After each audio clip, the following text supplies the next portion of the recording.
for El Achrera to cry. Love the animals. God has given them the rudiments of thought and joy untroubled. Don't trouble it, don't harass them, don't deprive them of their happiness. Don't work against God's intent. Dostoevsky, The Brothers Karamazov. Acts of injustice done between the setting and the rising sun in history lie like bones, each one. W. H. Auden and Christopher Isherwood, The Ascent of F6. The night you left the warren, the Ausler were turned out to look for you. How long ago it seems now. We followed your scent down to the brook, but when we told the Threra that you appeared to have set off downstream, he said there was no point in risking lives by following you. If you were gone, you were gone. But anyone who came back was to be arrested. So then I called off the search. Nothing unusual happened the next day. There was a certain amount of talk about Fiver and the rabbits who'd gone with him. Everyone knew that Fiver had said that something bad was going to happen, and all sorts of rumours started. A lot of rabbits said there was nothing in it, but some thought that Fiver might have foreseen men with guns and ferrets. That was the worst thing anyone could think of. That or the white blindness. Willow and I talked things over with the Threra. These rabbits, he said, who claim to have the second sight, I've known one or two in my time, but it's not usually advisable to take much notice of them. For one thing, many are just plain mischievous. A weak rabbit who can't hope to get far by fighting sometimes tries to make himself important by other means, and prophecy is a favourite. The curious thing is that when he turns out to be wrong, his friends seldom seem to notice, as long as he puts on a good act and keeps talking. But then again, you may get a rabbit who really has this odd power, for it does exist.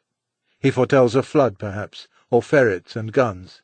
All right, so a certain number of rabbits will stop running. What's the alternative? To evacuate a warren is a tremendous business.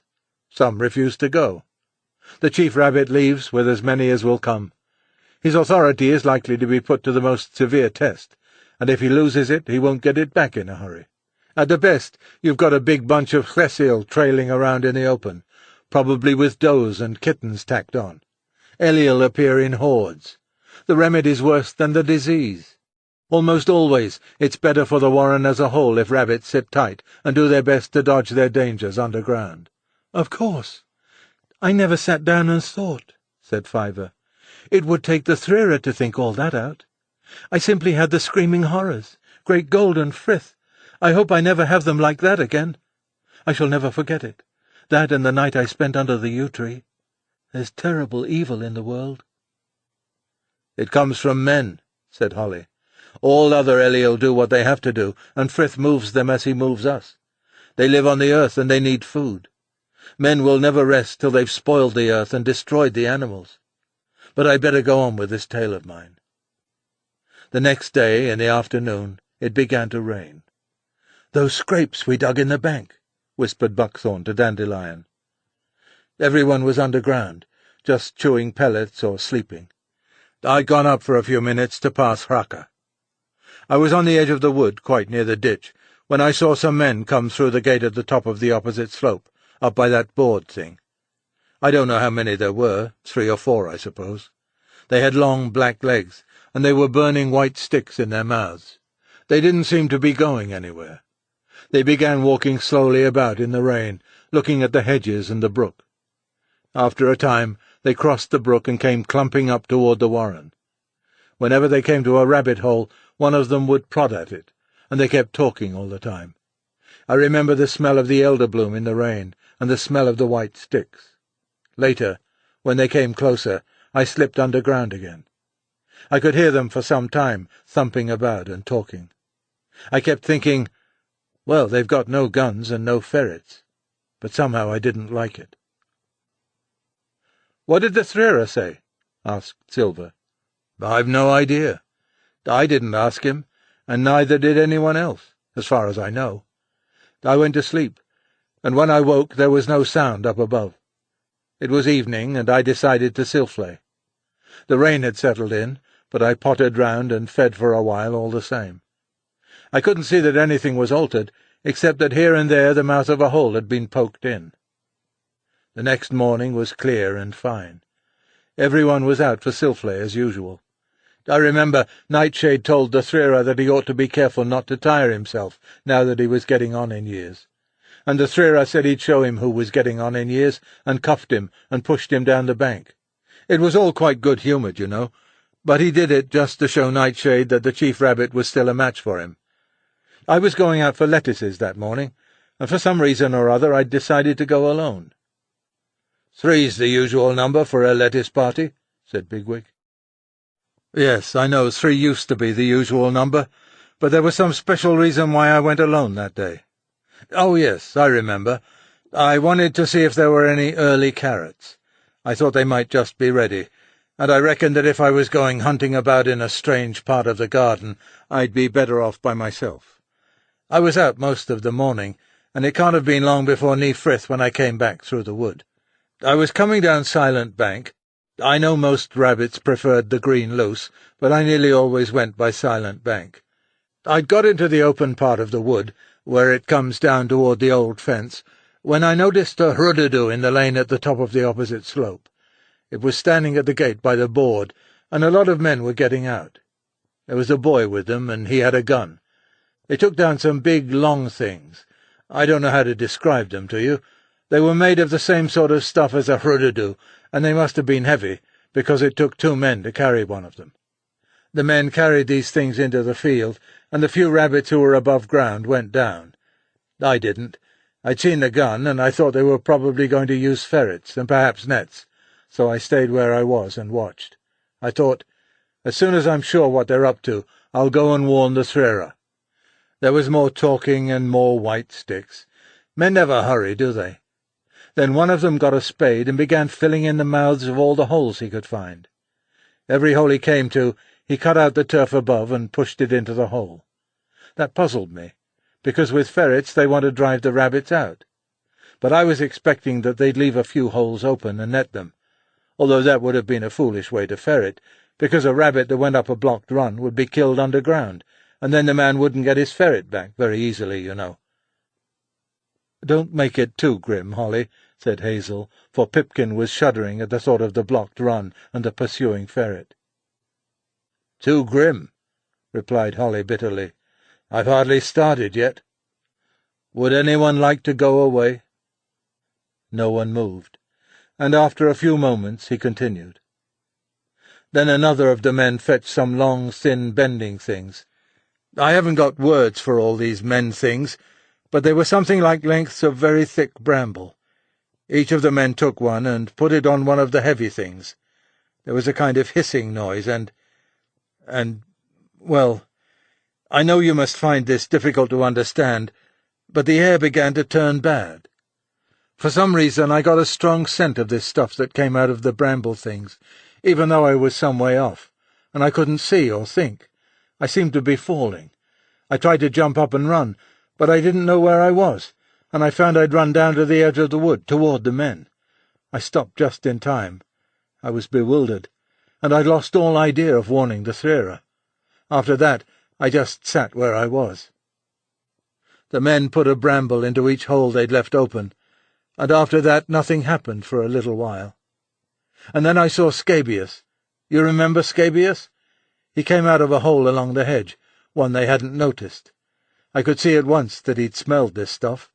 He didn't know what he was doing. The men didn't see him for a few moments, and then one of them stuck out his arm to show where he was, and the boy shot him. He didn't kill him.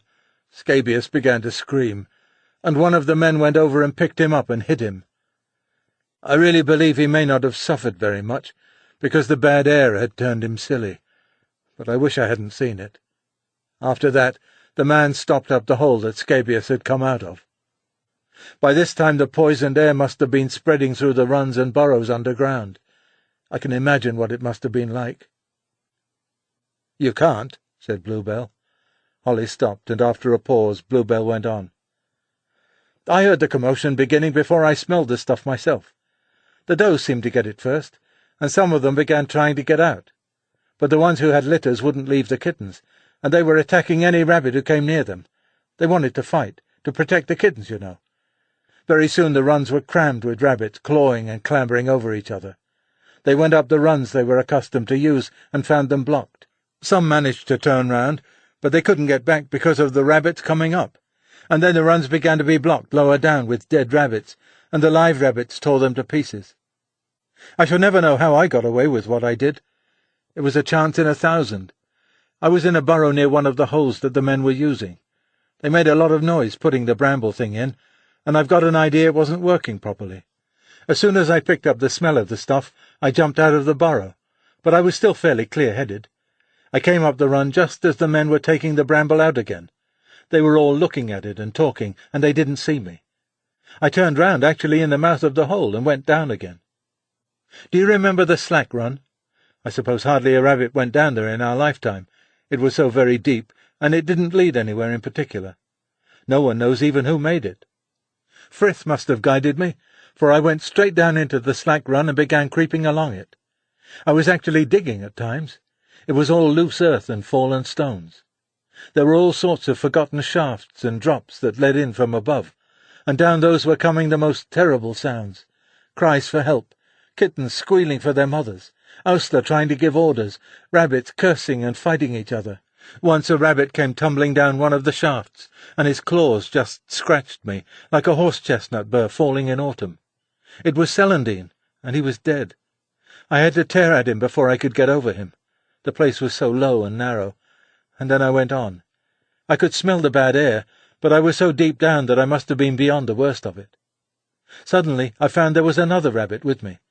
He was the only one I met in the whole length of the slack run. It was Pimpernel, and I could tell at once that he was in a bad way. He was spluttering and gasping, but he was able to keep going. He asked if I was all right, but all I said was, "Where do we get out?" "I can show you that," he said, "if you can help me along." So I followed him, and every time he stopped, he kept forgetting where we were, I shoved him hard. I even bit him once. I was terrified that he was going to die and block the run. At last we began to come up, and I could smell fresh air. We found we'd got into one of those runs that led out into the wood. "The men had done their work badly," resumed Holly. "Either they didn't know about the wood holes, or they couldn't be bothered to come and block them. Almost every rabbit that came up in the field was shot, but I saw 2 get away. One was nose in the air, but I don't remember who the other was. The noise was very frightening, and I would have run myself, but I kept waiting to see whether the Threra would come. After a while I began to realize that there were a few other rabbits in the wood. Pine Needles was there, I remember, and Butterbur and Ash. I got hold of all I could, and told them to sit tight under cover. After a long time the men finished. They took the bramble things out of the holes, and the boy put the bodies on a stick. Holly stopped, and pressed his nose under Bigwig's flank. "Well, never mind about that bit," said Hazel in a steady voice. "Tell us how you came away." "Before that happened," said Holly, "a great Rodudu came into the field from the lane. It wasn't the one the men came in. It was very noisy, and it was yellow as Charlock, and in front there was a great silver shining thing that it held in its huge front paws. I don't know how to describe it to you. It looked like inlay, but it was broad and not so bright. And this thing, how can I tell you? It tore the field to bits. It destroyed the field." He stopped again. "Captain," said Silver, "we all know you've seen things bad beyond telling, but surely that's not quite what you mean?" "Upon my life," said Holly, trembling. "It buried itself in the ground and pushed great masses of earth in front of it until the field was destroyed. The whole place became like a cattle-wade in winter, and you could no longer tell where any part of the field had been, between the wood and the brook. Earth and roots and grass and bushes it pushed before it, and other things as well from underground. After a long time I went back through the wood. I'd forgotten any idea of collecting other rabbits, but there was 3 who joined me all the same, Bluebell here, and Pimpernel, and young Toadflax. Toadflax was the only member of the Ausla I'd seen, and I asked him about the Threra, but he couldn't talk any kind of sense. I never found out what happened to the Threra. I hope he died quickly. Pimpernel was light-headed, chattering nonsense, and Bluebell and I weren't much better. For some reason all I could think of was Bigwig. I remembered how I'd gone to arrest him. To kill him, really. And I felt I had to find him and tell him I'd been wrong. And this idea was all the sense I had left. The four of us went wandering away, and we must have gone almost in a half-circle, because after a long time we came to the brook, below what had been our field. We followed it down into a big wood, and that night, while we were still in the wood, Toadflax died. He was clear-headed for a short time before, and I remember something he said.